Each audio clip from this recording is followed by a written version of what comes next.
Pernah tidak kalian merasa ingin memulai resolusi tahun baru itu dengan menggebu-gebu? Banyak target yang ingin kalian capai, atau apapun hal itu yang ingin kalian capai di tahun ini. Tapi masuk di bulan kedua atau bulan ketiga, semuanya hilang begitu saja ya. Motivasi kalian menurun, dan hal-hal yang dulu kalian pikirkan bisa kalian lakukan perlahan-lahan mulai kalian lupakan. Masalahnya biasanya bukan karena kalian itu kurang motivasi atau kurang pintar, tapi sistem yang membuatnya itu sulit untuk dilakukan, atau bisa dibilang kita belum memahami mekanisme untuk membentuk kebiasaan yang ingin kita lakukan. Jadi pada hari ini kita akan membahas ya mengenai beberapa poin penting yang menurutku bisa kita pelajari dari buku Atomic Habit, James Clear ya. Dan kita akan membedah ya beberapa poin yang bisa kita terapkan di kehidupan kita untuk membuat kebiasaan yang lebih baik.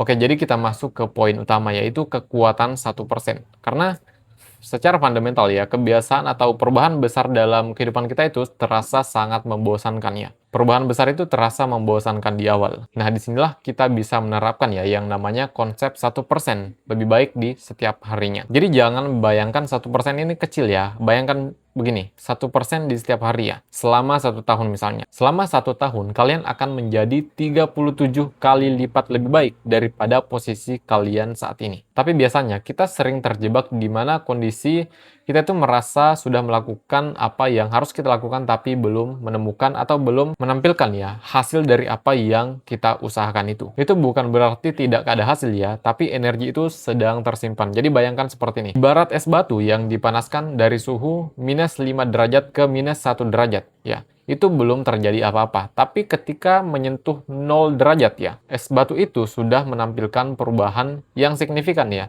daripada angka minus 5 ke minus 1 tadi. Jadi begitu juga ya dengan apa yang kita lakukan. Kadang apa yang kita lakukan belum terlihat hasilnya sekarang. Karena mungkin kalian baru menuju ke minus 5 ke minus 1. Belum sampai ke angka-angka selanjutnya. Jadi bukan berarti kalau kalian belum memiliki perubahan sama sekali terhadap apa usaha yang telah kalian lakukan, itu bukan berarti gagal, tapi energinya itu tersimpan untuk kemudian menampilkan hasil yang lebih baik di kemudian harinya. Yang penting kalian tetap berusaha untuk melakukannya secara konsisten. Intinya teruslah menumpuk 1% kemajuan itu di setiap harinya.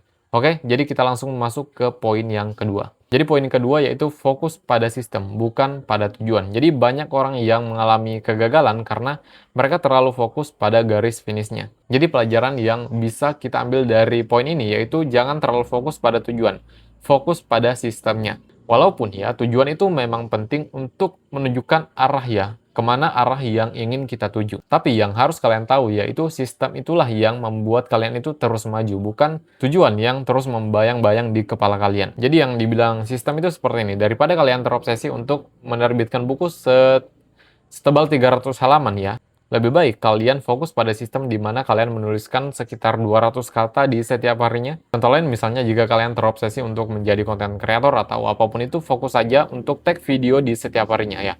Mau itu beberapa menit, yang penting kalian tag dulu di setiap harinya. Jadi sistem-sistem kecil seperti ini membuat kalian itu merasa menang di setiap hari. Dimana ketika kalian sudah melakukannya, kalian ada rasa menang ya di dalam diri kalian. Bukan hanya bayang-bayang kalau kalian ingin menjadi penulis yang terkenal atau kalian ingin menjadi influencer yang terkenal di sosial media. Jadi jangan berfokus dulu pada garis finishnya. Fokus pada sistem yang menunjang kalian ya untuk sampai ke tujuan itu. Selanjutnya poin ketiga yaitu perubahan berbasis identitas. Pelajaran ketiga ini yaitu rahasia untuk kalian itu konsisten dalam jangka panjang. Ubah identitas kalian sendiri. Kebanyakan orang ingin mengubah hasil, misalnya ingin menaikkan berat badan atau ingin kurus misalnya. Tapi orang yang berhasil secara permanen ya, seringkali merubah cara mereka memandang diri mereka sendiri. Daripada berkata saya ingin olahraga, lebih baik kalian berkata bahwa saya ini adalah atlet. Walaupun sebetulnya kalian bukan atlet ya. Karena perbedaan kecil dalam kata ini mengubah cara otak kita itu bekerja ya. Setiap kali kalian pergi ke gym, sebenarnya kalian itu sedang melakukan pemungutan suara. Dimana suara-suara ini untuk membentuk identitas diri kalian. Semakin banyak suara yang masuk, semakin kuat kepercayaan diri kalian bahwa ini adalah diri saya. Dan dengan melakukan kebiasaan-kebiasaan ini sudah menjadi jati diri kalian masing-masing. Ini bukan hanya pada konsep gym tadi ya.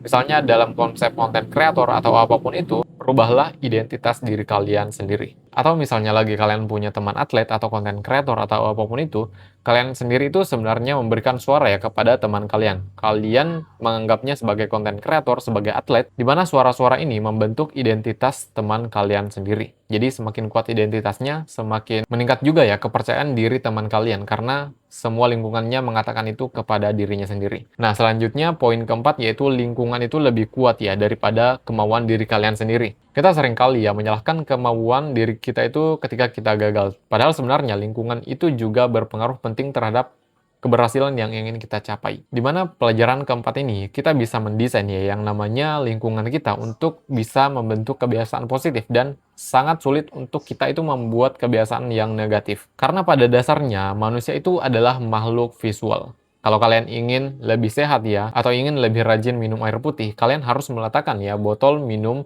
di setiap sudut ruangan yang sering kalian lalui. Sebaliknya, jika kalian ingin berhenti bermain media sosial ya terlalu lama, letakkan handphone kalian itu jauh dari tempat kalian bekerja. Atau contoh lainnya, jika kalian ingin mengurangi scroll ketika bangun tidur, kalian jangan letakkan handphone kalian itu di kasur kalian sendiri, tapi letakkan di ruangan lain atau letakkan di tempat lain yang jauh dari tempat tidur kalian. Nah, ini juga sangat membantu ya, karena ketika kalian membunyikan alarm, kalian tidak langsung membunuh alarm itu dan lanjut tidur lagi. Kalian harus berdiri, berjalan ke tempat handphone kalian itu berbunyi. Jadi, secara tidak langsung, 50% kalian itu sudah dalam kondisi yang terbangun. Jadi, pelajaran dari poin keempat itu yaitu menjadikan diri kita itu sebagai arsitek ya, bagi diri kita sendiri. Jadi, pilihan-pilihan yang kita ambil, dampak-dampak yang terjadi di diri kita desain sendiri. Buat kebiasaan positif itu menjadi lebih mudah digunakan atau dilakukan, dan buat kebiasaan negatif itu menjadi sangat sulit untuk dilakukan. Contohnya handphone tadi ketika kita tidur, taruh di tempat lain yang jauh dari kasur. Nah, yang terakhir kita masuk ke poin kelima, yaitu aturan 2 menit. Karena kebiasaan itu sebenarnya bisa diringkas dalam versi 2 menit saja. Jika kalian ingin memulai kebiasaan membaca buku misalnya, jangan targetkan kalian harus membaca satu bab. Ya, targetkan membaca satu halaman dulu, atau selama 2 menit kalian harus membaca buku, habis itu selesai. Daripada kalian membaca satu bab ya pada hari itu, lalu besoknya kalian tidak membaca buku lagi karena kalian merasa kebiasaan itu terasa berat bagi diri kalian. Jadi ubah cara pikir kalian ya, cara otak kalian bekerja bahwa ini bukan pekerjaan yang sangat besar. Jadi ubah cara pikir kalian bahwa hal ini sangat mudah digunakan. Makanya kita menggunakan aturan 2 menit dulu kalau kalian ingin memulai kebiasaan yang baru. Jadi ini cara ya untuk membuat otak kita itu bekerja cara berpikirnya. Jadi kita tidak membuat atau berpikir mengenai pekerjaan ini sangat sulit untuk dilakukan. Makanya kita menggunakan aturan 2 menit. Jadi otak kita berpikir bahwa hal ini mudah digunakan, mudah dilakukan.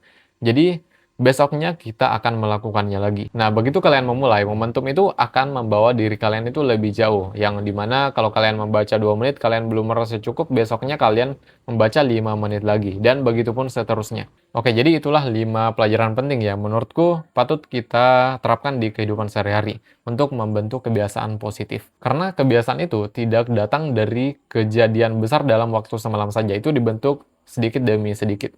Oke, jadi mungkin segitu dulu untuk video kali ini. Kalau kalian mempunyai ide konten untuk video selanjutnya, bisa di komen di kolom komentar video ini. Dan sampai jumpa di kesempatan selanjutnya.